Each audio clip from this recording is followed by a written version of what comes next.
Ukraine के राष्ट्रपति Zelensky के लिए खतरा बहुत बड़ा है, खतरा बेहद ही खौफनाक भी है। लेकिन पुतिन ने अब अपना सबसे खतरनाक हथियार बचाने के लिए एक ऐसा आइडिया अपनाया जिसकी चर्चा पूरे यूरोप में है। और बाइडेन भी हैरान है कि पुतिन आखिर ऐसा फैसला कैसे कर सकते हैं। अगले एक हफ्ते में अगर पुतिन का ये आइडिया फेल हो गया तो ज़ेलेंस्की बहुत बड़ी मुसीबत में फंस जाएंगे।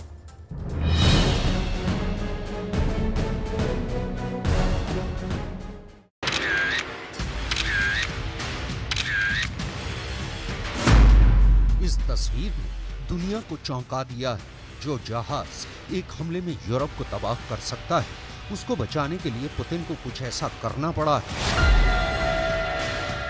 कि बाइडेन भी हंस रहे हैं, ऋषि सुनक भी खुश हैं, मैक्रों भी ठहाके लगा रहे हैं। ज़ेलेंस्की का मूड दो पार्टी देने का, क्योंकि वो पुतिन की टेंशन से बहुत बहुत खुश हैं। आखिर Tu-95 बम वर्षक विमान जो परमाणु बम गिराने के लिए तैयार किया गया, उसकी इस तस्वीर को लेकर नेटो का कुनबा क्यों खुश है, ये बड़ा सवाल है। अब आप इस सैटेलाइट से ली गई तस्वीर को गौर से देखिए।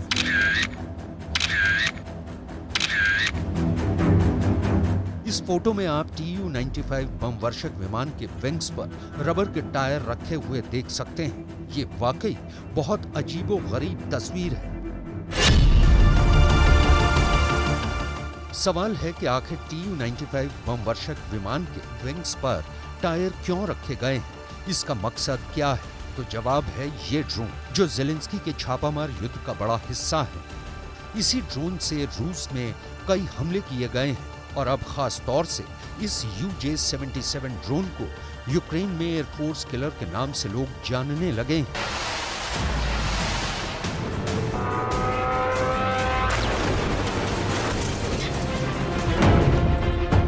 ड्रोन जब अटैक करता है तो खुद को तबाह करके दुश्मन के अड्डे को बर्बाद कर देता है।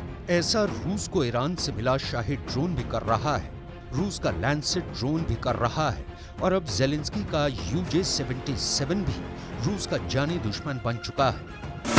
UJ-77 ड्रोन क्या है, इसकी तह तक जाने से पहले एक बार फिर देखिए वो सैटेलाइट तस्वीरें जिसने नेटो के खेमे में पार्टी शुरू कर दी है, जबकि पुतिन के कैंप में हड़कंप मचा दिया है।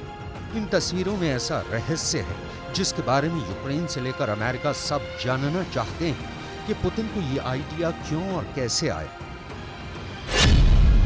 रूस की सेना को लगता है कि अब विमान के विंग्स पर टायर रख दिए जाएं तो ड्रोन के खिलाफ ये ढाल का काम करेंगे और विमान बच जाएगा।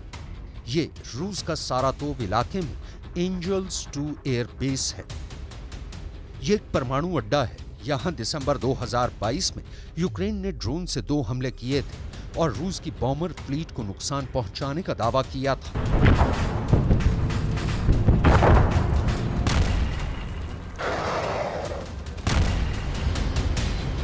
सारातोव में एंजल्स एयर बेस पर पुतिन के बहुत ही खतरनाक Tu-95 परमाणु बॉम्बर तैनात है। इस जगह से यूक्रेन क्या पूरा यूरोप डरता है। अमेरिका भी इस एयर बेस पर अपनी सैटेलाइट से 2400 घंटे नजर रखता है।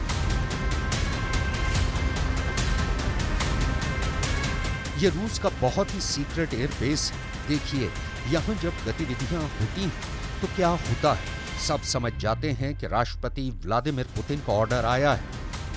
पूरा एयरबेस एक्टिव हो जाता है। मिशन के लिए फौरन रूस का एक खतरनाक न्यूक्लियर बम वर्षक Tu-95 तैयार किया जाता है।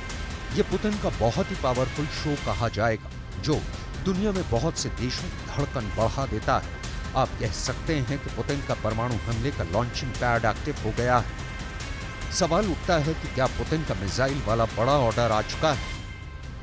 ऐसी बातें इसलिए क्योंकि ये तस्वीरें खुद साबित करती हैं कि हालात बहुत गंभीर हैं। पुतिन न सिर्फ यूरोप बल्कि पूरे एशिया पैसिफिक क्षेत्र में भी अपने इस परमाणु बम वर्षक को उड़ाकर अमेरिका को लगातार डराते रहते हैं। लेकिन यहाँ तक पहुंचकर ज़ेलेंस्की ने बता दिया था कि अब रूस के एटम बम भी सुरक्षित नहीं है,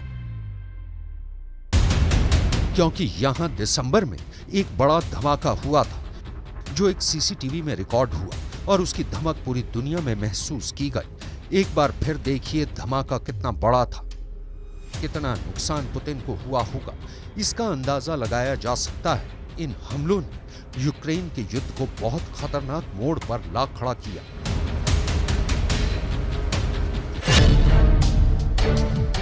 आपको इस मैप को ध्यान से देखना होगा। यहाँ यूक्रेन भी है, रूस भी है। दिसंबर 2022 में यूक्रेन के टारगेट बने रूस के 2 मिलिट्री बेस।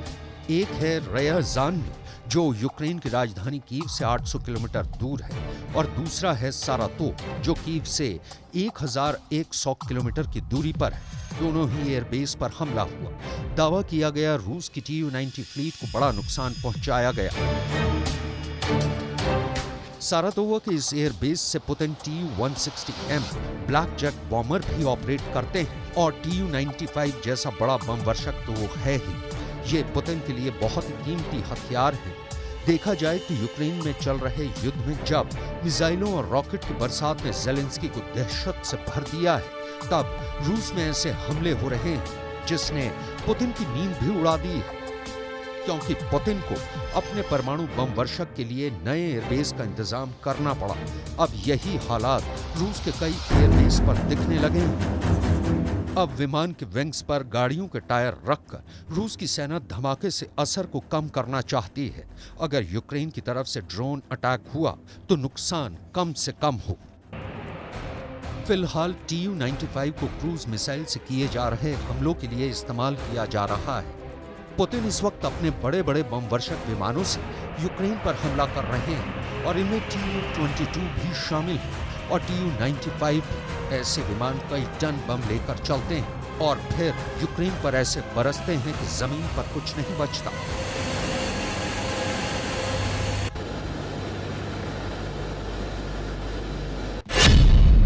पुतिन ने हाल ही में कीव पर किए गए हमलों में 11 Tu-95 बम वर्षक विमानों को इस्तेमाल किया, और इन विमानों से 28 Kh-55 मिसाइल फायर की गई। ये विमान कैस्पियन सागर की तरफ से आसमान में थे, और वहीं से ये मिसाइलें दागी गईं, जिनकी रेंज 2500 किलोमीटर तक है। जबकि कीव पर 16 शाहिद 136 ड्रोन से भी हमला किया गया, और ये अटैक अलग अलग दिशाओं से हुआ।